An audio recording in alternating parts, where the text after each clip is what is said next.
kingdoms, before kings, before even time as we know it, there was a garden, and in that garden lived the very first woman. Her name was Eve, and her choice changed the world forever.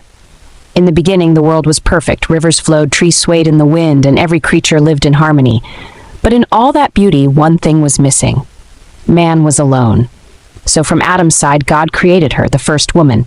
Her name was Eve. Eve opened her eyes to the Garden of Eden. She walked among animals that had no fear, flowers that never withered, fruit that never spoiled. She was Adam's companion, his equal, his partner. Together they laughed, explored, and lived without shame. There was no pain, no sorrow, no death, only joy and God's presence.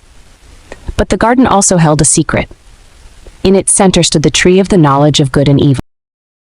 God had given one command: do not eat from this tree, for when you do, you will surely die. Yet one day a voice slithered through the leaves. The serpent whispered, "Did God really say you must not eat? You will not surely die. You will be like God." Eve looked at the fruit. Beautiful, tempting.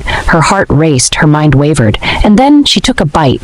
In that moment, everything changed. Eve handed the fruit to Adam, and he too ate. Their eyes opened, but instead of wisdom came shame. They saw their nakedness and felt fear for the first time. They hid among the trees as God's footsteps drew near.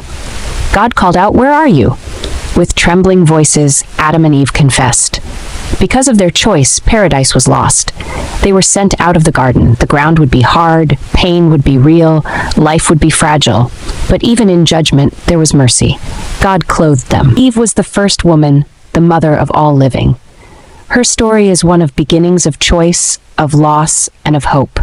Because even in her fall, God's plan for redemption had already begun. Eve's story wasn't the end, it was only the beginning. Follow for more, and don't forget to subscribe to my YouTube channel, fam.